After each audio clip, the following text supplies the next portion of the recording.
warahmatullahi wabarakatuh. Shalom, Om Swastiastu, Namo Buddhaya, salam kebajikan, salam sejahtera bagi kita semua. Yang terhormat Ketua Puskeswan Dr. Hewan Olivia Milda Anandina SPT, yang kami hormati DRH Kaila Keja MF, yang saya hormati Bapak Ibu hadirin, marilah kita panjatkan puja dan bersyukur kehadiran Tuhan Yang Maha Esa, karena atas rahmat dan karunia-Nya pada hari yang berbahagia ini kita bisa berkumpul dan bersama dalam acara penyuluhan tentang penyakit mulut dan kuku dalam keadaan sehat walafiat. Atas nama Puskeswan Kecamatan Maping, saya menyampaikan apresiasi dan terima kasih yang sebesar-besarnya kepada Bapak Ibu yang telah berkenan hadir dan meluangkan waktu untuk berbagi ilmu dan pengetahuan yang sangat berharga bagi kita semua. Baiklah, sebelum kita masuk ke acara ini, mari kita dengarkan kata sambutan dari Ketua Puskeswan Kecamatan Maping, Dr. Hewan Olivia Milda Anandini SPT, kepadanya waktu dan tempat dipersilakan. Assalamualaikum warahmatullahi wabarakatuh. Waalaikumsalam warahmatullahi wabarakatuh. Selamat siang Bapak dan Ibu sekalian. Pertama-tama saya ucapkan terima kasih kepada Bapak dan Ibu yang sudah berkenan hadir di acara kita pada siang hari ini, yaitu acara penyuluhan yang akan dilakukan oleh Puskeswan Kecamatan Maping.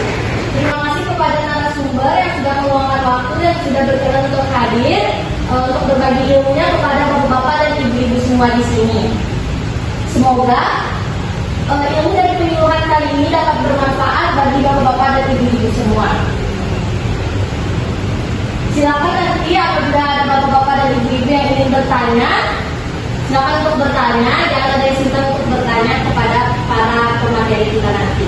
Kami mengucapkan Bismillahirrahmanirrahim. Acara penyuluhan tentang penyakit mulut dan kuku atau PMK ini secara resmi saya nyatakan dimulai.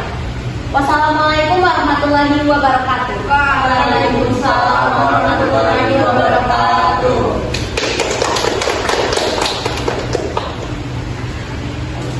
Terima kasih kepada Dr. Hewan Olivia atas sambutannya.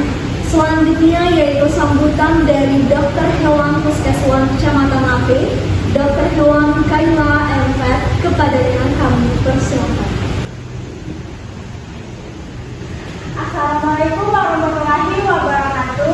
Waalaikumsalam warahmatullahi wabarakatuh. Selamat siang Bapak Ibu sekalian. Siang. Perkenalkan, saya Dr. Hewan Kaila Elisa. Terima kasih atas kesempatan yang diberikan kepada saya untuk menghadiri mendampingi tenaga medis Puskeswan Kecamatan Maping pada penyuluhan tentang penyakit kuku dan mulut. Dr. Hewan, saya sangat senang bisa bertemu langsung dengan para peternak dan masyarakat karena kesehatan hewan tidak hanya soal ternak yang produktif, tetapi juga berpengaruh pada kesehatan keluarga dan lingkungan sekitar. Melalui penyuluhan ini, saya berharap Bapak Ibu bisa mendapatkan informasi yang mudah dipahami dan bisa langsung menerapkan terutama terkait penyakit mulut dan kuku. Saya lebih kurangnya saya mohon maaf. Assalamualaikum warahmatullahi wabarakatuh. Waalaikumsalam warahmatullahi wabarakatuh. Terima kasih kepada Dr. Hewan Kaila atas sambutannya. Selanjutnya saya akan membacakan tujuan dari diadakannya penyuluhan ini, yaitu memberikan pemahaman kepada Bapak Ibu tentang apa itu PMK, apa saja penyebabnya, bagaimana gejala klinisnya pada hewan ternak, bagaimana penyakit ini menular dengan sangat cepat, serta menyarankan Bapak Ibu untuk selalu waspada pada wabah virus PMK. Saya berharap seluruh peserta dapat mengikuti sesi penyuluhan ini dengan seksama dan antusias. Jangan ragu untuk bertanya dan berdiskusi dengan narasumber.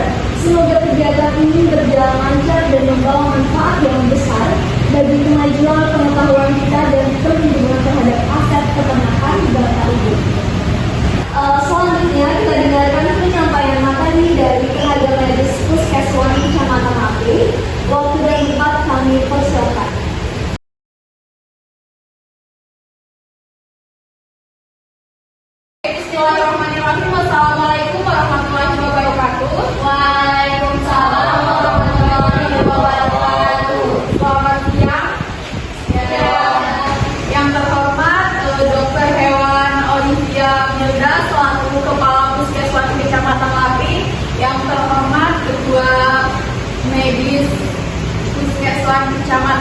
Hafiz serta hadirin tamu undangan yang sama-sama kami hormati.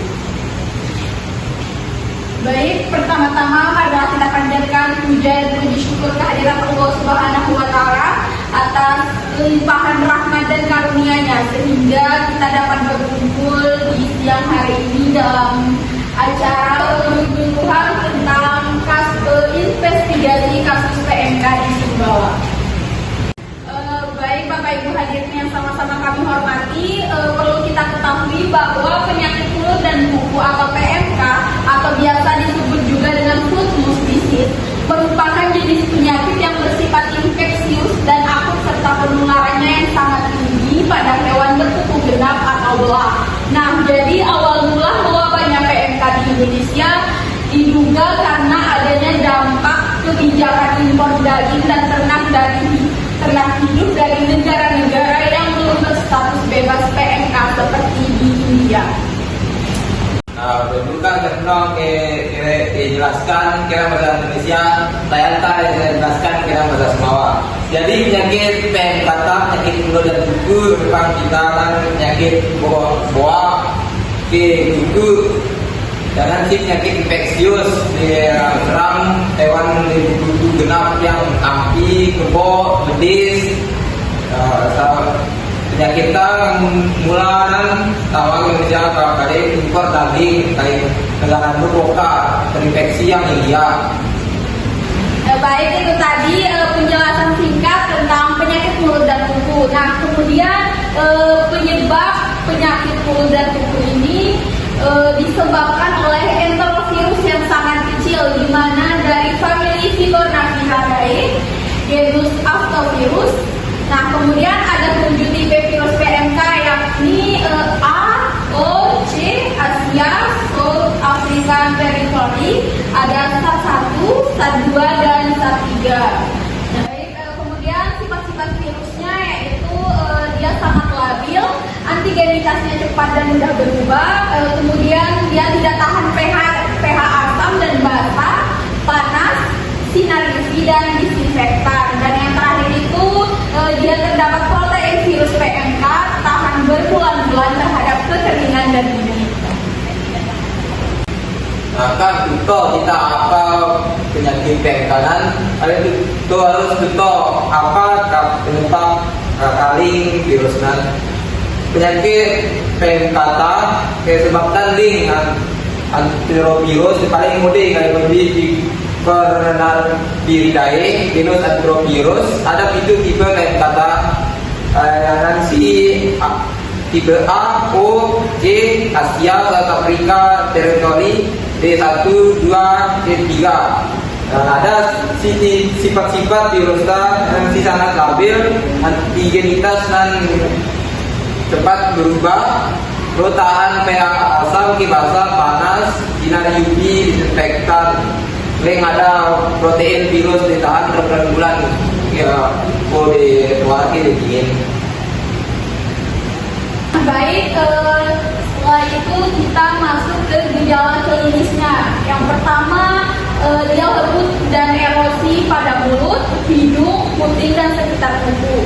Kemudian leleran mulut, menggosok gigi, menggeretakkan gigi dan menendang karena sakit. Yang ketiga, dia tidak nafsu makan, lemah dan lesu. Terus demamnya tinggi, bisa mencapai kurang lebih 41 derajat Celcius dan menggigil. Dan yang terakhir itu produksi susunya sangat turun drastis, yaitu 2-3 hari. Nah, kita kan butuh apa penyebab penyakit PMK itu saya itu harus butuh mirwa sambil toko kita kena PMK kemulanan lebu pang biwernya atau sariawan pang boa pang hidung pang putih pang kita kudu memang selang kudu. Nah, no tadi saya roy usul biwer rohnya pak kawin ngering pak selang kuduran. Ini sapi sih anu mangan lemas lesu mengendar sate kuat. Paling panas mau prana kayak di penyonya mau amin pak mampi peranan produksi susu dan turun drastis. Amin saya ingat, tapi saya tahu memang lapor ke kita. Baik Bapak Ibu hadirin yang sama-sama kami hormati, tadi kita sudah ketahui gejala klinis dari penyakit PMK itu, kemudian kita masuk ke cara penularannya. Yang pertama, kontak langsung antara hewan yang tertular dengan hewan yang rentan melalui droplet, leleran hidung dan serpihan kulit. Kemudian sisa makanan atau sampah yang terkontaminasi produksi hewan seperti daging dan tulang dari hewan yang tertular. Nah, setelah itu dia tersebar melalui udara, angin, daerah beriklim, khususnya mencapai 60 km di darat dan 300 meter di laut. Dan yang terakhir itu dia kontak tidak langsung melalui bukan sektor hidup atau terbawa mobil angkutan, peralatan, alas kandang dan lain-lain. Kita akan tahu cara belok berupa kaki itu dikatakan PMK ke badan dan belok cara membungkus penyakit kita. Ada butuh ada kontak langsung yang ada tapi jika sakit itu mungkin tapi di lupa karena PMK pasti melonto. Kalau soal iris, kalau soal engkai sesuatu yang melongan baru sih. Terus kalau sisa makanan, sisa-sisa dulu di siap ulangan datang sampilin, baru di barolanan. Orang ada kontak tidak langsung, yang ke alat kandang siapa, kenang kandang lin, kalau mobil lampu, baru sih yang pak mawakan ruang atau datang dibawa pesalin, baru di barola mobil belakangan. Baru nyebar langit itu memang darat dan baru 60 kilo memang ya baru 200 kilo. Selanjutnya kita mengkarantina dan pembatasan pergerakan. Yang kelima, edukasi dan pelatihan peternak, dan yang terakhir itu kita melakukan sanitasi kandang. Itu dari cara dicegah bau itu melontuh dengan kita berlapilin atau pedesalin. Dan nanti vaksinasi rutin. Puskesmas tetap pada vaksinasi rutin PMK, ada datang petugas. Lu siap vaksin hewan siap. Terus surveillance pemantauan. Tetap pantau melua sapi jangan pernah ada risk di jalan kita dan memang dihubungi petugas. Terus pengelolaan limbah dan pakan, bisa ada pakan di nomor ruang sapi dia gunung ke 6 orang kenal ada sapi di datang pakan. Terus karantina dan pembatasan pergerakan, kita karantina sapi. Bisa ada sampai kamar yang daerah lain karantina belum maka selesai dengan lain. Dan edukasi dan pelatihan internal. Edukasi saya yang dibuat kita untuk penyuluhan kepada cara kita berpenyakit kita. Jadi terakhir nanti penting sanitasi kandang, yang disinfektan, sanitasi semprot karena saya tahu yang ada kandang-kandang saya virusnya tahu mati. Bapak Ibu hadirin yang sama-sama kami hormati, jadi kejadian PMK di Sumbawa ini berawal dari laporan masyarakat tentang adanya gejala hipersalivasi atau keluarnya air liur yang berlebihan pada sapi. Nah, wabah penyakit mulut dan kuku atau PMK di Kabupaten Sumbawa ini pertama kali terkontaminasi pada tanggal 26 Juni 2022 setelah ditemukannya gejala pada 13 ekor sapi. Nah, berdasarkan data per 24 Agustus 2022, total kasus yang tercatat mencapai 2.479 ekor ternak dengan rincian 1.282 kasus aktif, 1.177 yang sembuh, 11 yang dipotong bersyarat, dan 9 ekor yang mati. Nah, penyebaran wabah ini diduga kuat berasal dari lalu lintas truk logistik antar pulau dan provinsi. Kasus PMK negara terjadi Bang Sumbawa. Kasus PMK Bang mengatakan mulai ada tukang mada lu sampi kena oleh selar kalingan mau bata bang mawa itu tanggal 26 Juli 2022 Juranan ya tumpan kembali Bang Kelurahan sampi gejala PKK. Terus bang data 2024 ternyata kasus TK pernah catat ada 2.470 jiwa ternak kena PMK, 1.200 baru masih aktif masih sakit, 1.177 di kam terang, 11 di semeli, jiwa di kam mati. Nah, ya juga kan nyebar PMK bang bawa ke bawah nih truk logistik antar pulau. Selanjutnya kita masuk ke penanggulangan PMK di Sumbawa. Nah, jadi penanggulangan PMK di Sumbawa ini kita harus mengikuti protokol nasional dari Kementerian Pertanian Republik Indonesia, di mana kita harus fokus pada pencegahan, pengendalian, dan pemulihan. Nah, berikut langkah-langkah utama yang perlu kita pedomankan. Berikut ada langkah-langkah utama berdasarkan pedoman resmi. Yang pertama, kita melakukan vaksinasi massal. Yang kedua, karantina dan isolasi. Yang ketiga, ada pemusnahan hewan yang terinfeksi. Selanjutnya ada biosecurity dan higien. Kelima, ada surveillance dan monitoring. Dan yang terakhir itu ada dukungan sosial dan ekonomi. Tanya penanggulangan PMK pas mawa ke Portling pemerintah penanggulangan saya tulis protokol paling Kementerian Pertanian RI ke fokus tentang pencegahan, pengendalian, ke pemulihan. Rata-rata di bulanan vaksinasi massal, 2 karantina dan isolasi, 3 pemusnahan hewan terinfeksi, 4 biosecurity dan higien, 5 surveillance dan monitoring, 6 dukungan sosial dan ekonomi. Sama seperti penjagaan kita dengan data di kebuat pemerintah. Bapak Ibu, itu tadi penjelasan singkat tentang penyakit mulut dan kuku atau PMK.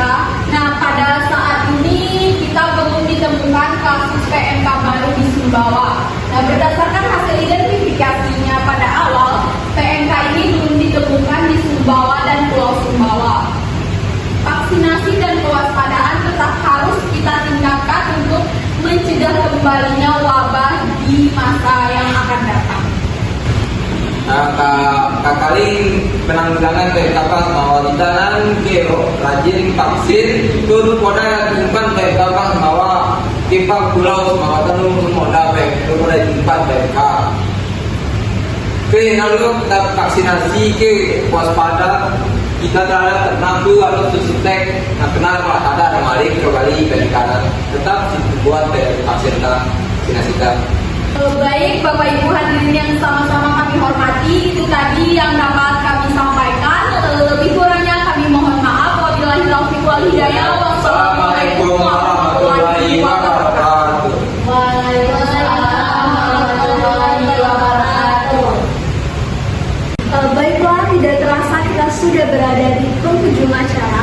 Terima kasih kepada Bapak dan Ibu yang telah hadir, dan terima kasih juga kepada tamu undangan, Kepala Puskeswan, Dokter Hewan, dan tenaga medis Puskeswan Kecamatan Mate yang telah memberikan kita semua ilmu yang bermanfaat. Semoga apa yang telah pemateri disampaikan dapat diterima baik oleh Bapak dan Ibu sekalian, dan jangan lupa untuk selalu waspada terhadap wabah penyakit PMK. Karena mencegah lebih baik daripada mengobati. Saya Rizky Nurazila Ramadhani sebagai MC dan rekan-rekan yang bertugas pamit undur diri. Terima kasih sekali lagi kepada Bapak dan Ibu atas waktu dan perhatiannya. Mohon maaf jika selama penyuluhan ini berlangsung masih terdapat kekurangan. Baiklah, saya akhiri. Wassalamualaikum warahmatullahi wabarakatuh.